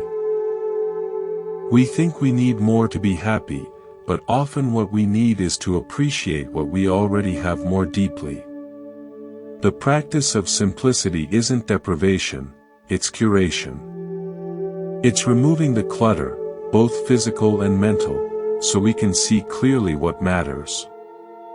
As you go about your days, consider, where can you invite simplicity? Maybe it's turning off notifications for an hour. Maybe it's cooking a simple meal with full attention. Maybe it's having a conversation without multitasking. Maybe it's sitting quietly for 5 minutes instead of scrolling. In these simple acts, you touch the timeless truth that happiness isn't complicated. It's here, in this breath, in this moment, when we stop long enough to notice. Let's begin with what might be the most radical teaching of all, the end of seeking. We spend our lives seeking happiness, love, meaning, security, approval, enlightenment. But Buddhism suggests that seeking itself is the problem. Not because what we seek isn't valuable, but because seeking implies we lack what we're looking for.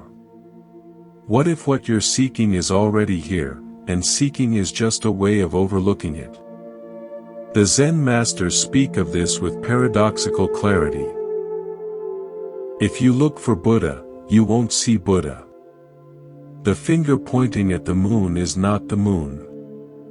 All these point to the same truth: awakening isn't something you attain, it's something you recognize has always been present.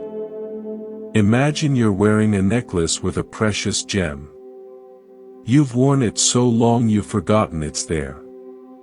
You spend years searching for a precious gem, traveling to distant lands, consulting experts, reading maps.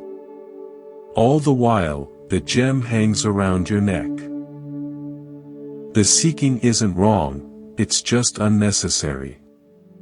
The moment you remember the gem is already with you, the seeking stops, and with it, the sense of lack that fueled the seeking. I witnessed this shift in a long-time meditation practitioner. She had been on the path for decades, attending retreats, studying with teachers, accumulating practices. She was what you might call a professional seeker. One day, during a silent retreat, she was walking meditation in the forest when she suddenly stopped. Later, she described it: I was walking, trying to be mindful, when a bird sang. In that moment, there was just the sound, no meditator hearing it, no practice, no seeking. Just sound. And I realized, this is it. This presence, this awareness that hears, this has always been here. I've been seeking what I already am. Her seeking didn't end because she found something. It ended because she recognized she had never been without it. This is the great turning point on the path, when seeking transforms into abiding. You stop trying to become awake and simply notice you are awareness itself, and have always been. This doesn't mean spiritual practice ends. It continues, but from a different place, from celebration rather than lack, from expression rather than acquisition. As one teacher said, before enlightenment, chop wood, carry water. After enlightenment, chop wood, carry water. The activities may look the same, but the consciousness behind them is utterly transformed. Now, let's explore a practical framework for integrating these teachings, the 4 foundations of mindfulness. The Buddha taught mindfulness of body, feelings, mind, and mental objects. These aren't separate practices but one integrated path of awakening. Mindfulness of body is where we begin. Our bodies are always in the present moment. A sensation of pressure where you sit, the movement of breath, the beating of your heart, these are anchors to the now. When you're lost in thought, returning to bodily sensation brings you home. I remember a carpenter who came to our group with severe anxiety. We started with the simplest instruction: when you feel anxious, feel your feet on the ground. He later reported, "It sounds too simple, but it works. Anxiety lives in the future. My feet are always in the present. When I feel them, I come back." Mindfulness of feelings means noticing the pleasant, unpleasant, or neutral tone of each experience without immediately reacting. The ice cream tastes pleasant. The criticism feels unpleasant. The wallpaper is neutral. Most suffering comes from trying to cling to pleasant feelings, push away unpleasant ones, or ignore neutral ones. Mindfulness allows us to experience the full spectrum without being controlled by it. Mindfulness of mind is watching the mind itself, its states, its patterns. Is it greedy? Averse? Confused? Concentrated? This meta-awareness is revolutionary. You're no longer lost in thought, you're aware that thinking is happening. A business executive told me this practice changed his leadership. I used to be at the mercy of my thoughts. Now I can watch a worried thought arise and choose whether to believe it or not. I have space between stimulus and response. Mindfulness of mental objects is seeing the contents of mind, thoughts, beliefs, perceptions, as just that, objects in consciousness, not reality itself. When you think, "I'm a failure," you can note, there's a thought about failure, rather than believing you are the thought. Together, these 4 foundations create a comprehensive path of awakening. You're not trying to escape experience, you're learning to relate to all experience with wisdom. This is liberation. Freedom in the midst of whatever arises. Let's consider the role of community on the path, Sangha in Buddhism. While awakening is an individual realization, it's rarely achieved in isolation. We need mirrors, support, challenge, and companionship. The Sangha is the spiritual friendship that supports our practice. But Sangha isn't just about being with like-minded people. It's about relationships that encourage awakening, that call forth our highest selves. These relationships have a quality of mutual upliftment rather than mutual enabling. A true spiritual friend is someone who tells you the truth with compassion, who sees your Buddha nature even when you've forgotten it. I think of two friends in our community who had an agreement. They could ask each other, "Is that true?" about any story the other was telling themselves. One was beating herself up about a mistake at work. "I'm so incompetent," she said. Her friend gently asked, "Is that true? Are you incompetent, or did you make one mistake?" The question wasn't confrontational, it was liberating. It helped her disentangle from a harsh self-narrative. This is the gift of Sangha. We help each other remember what we tend to forget. We all have blind spots. We all get lost in our stories. Spiritual friends help us return to truth. As the Buddha said, admirable friendship is the whole of the spiritual life. Not because we depend on others for our awakening, but because we recognize our interconnectedness in the journey. Now, let's address a question that often arises: how do these teachings apply in times of crisis? When we're facing serious illness, loss, or trauma, philosophical concepts can feel empty. This is when practice moves from theory to lived reality. Buddhism offers the practice of grounding in the present moment when the future is terrifying and the past is painful. In crisis, our minds typically oscillate between regret about the past and fear about the future. The present moment, no matter how difficult, is often more bearable than our mental projections. A woman who went through chemotherapy told me how this helped her. The treatments were awful, but what was worse was imagining all the future treatments, the possible outcomes, the statistics. My mind was torturing me with futures that hadn't happened. A nurse taught me a simple practice. Just be here for this breath. Just receive this drop of medication. Just rest in this moment. It didn't cure the cancer, but it cured the added suffering of my anxious mind. I could handle the present moment. It was the imagined future that was unbearable. This is the practical application of mindfulness in difficulty, returning to the actual experience rather than the stories about the experience. The actual sensation of nausea is one thing. The story, "I can't bear this and it will never end," is something else. The former is manageable moment by moment, the latter is overwhelming. Buddhism also teaches equanimity in the face of what cannot be changed. There's a famous prayer: "Grant me the serenity to accept the things I cannot change, courage to change the things I can, and wisdom to know the difference." This is essentially Buddhist wisdom.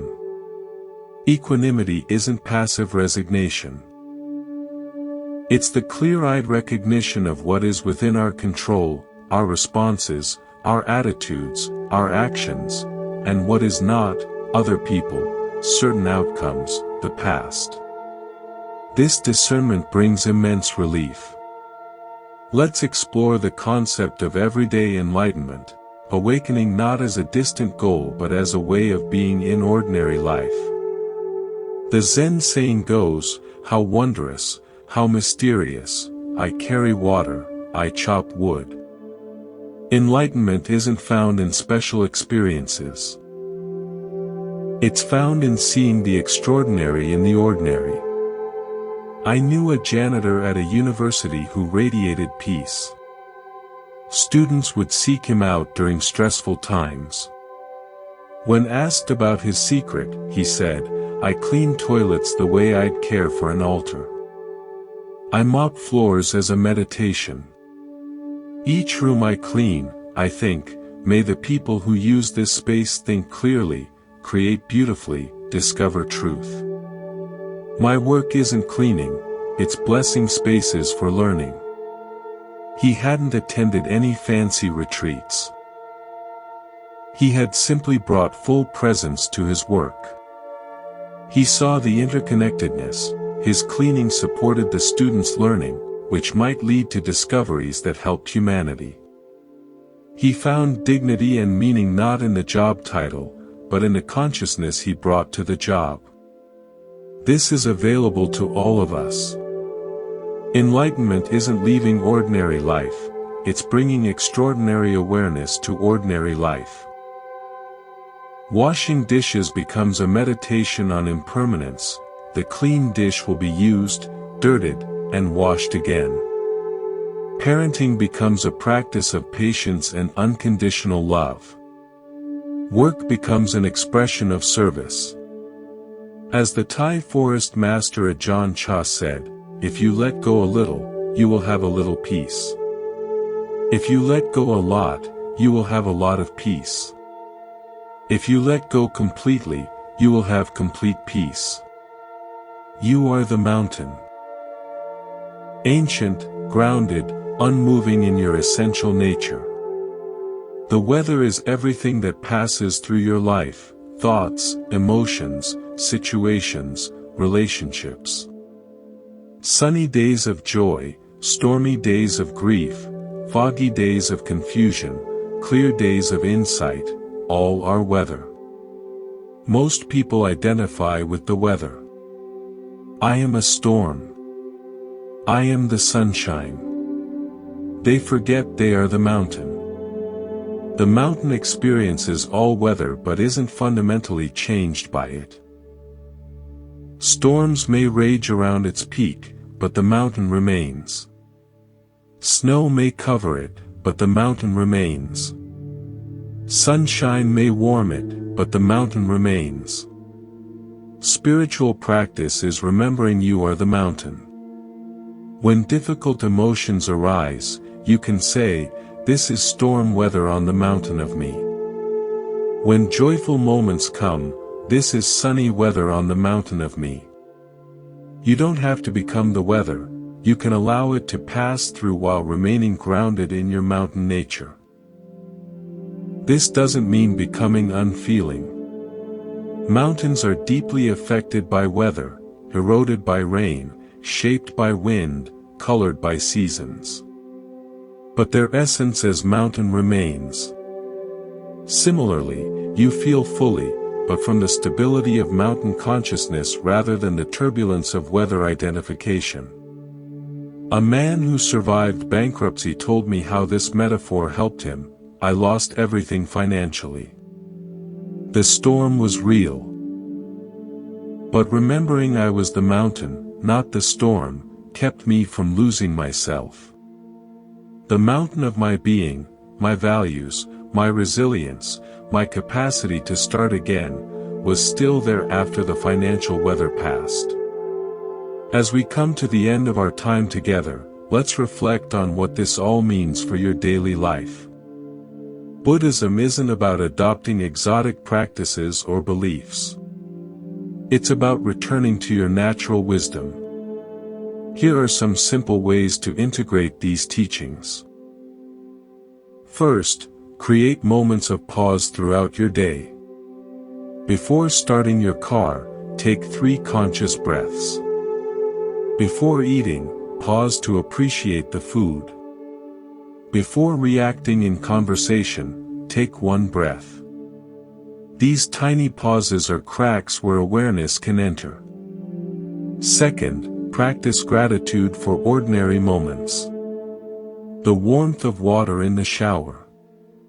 The taste of your morning tea. The comfort of your bed. These aren't small things. They're the substance of a happy life, often overlooked in pursuit of grand achievements.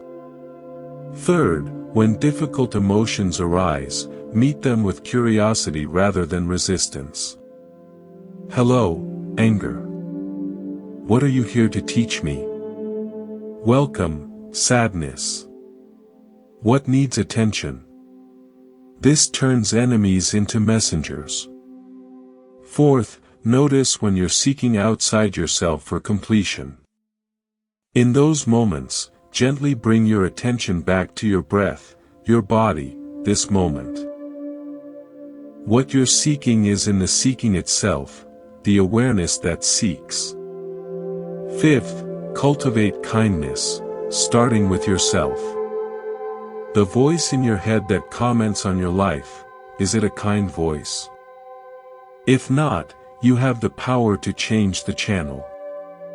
Offer yourself the compassion you'd offer a dear friend.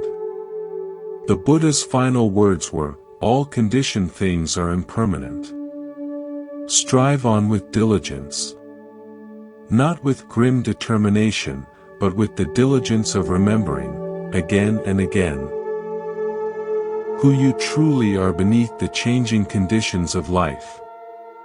You are not your thoughts. You are not your emotions. You are not your roles. You are not your past. You are not your future. You are the awareness in which all these appear and disappear. You are the space, not the objects in the space. You are the consciousness, not the content of consciousness. This recognition isn't a one-time event. It's a moment-by-moment returning. You forget, you remember. You get lost in thought, you come back to breath. You identify with a story, you recognize it as just a story. This returning is the practice. Each return is a homecoming. So as we close, feel your breath one more time. Feel the weight of your body supported. Hear the sounds around you. In this simple noticing, you're already home. You've always been home. The journey wasn't to somewhere else, it was to right here.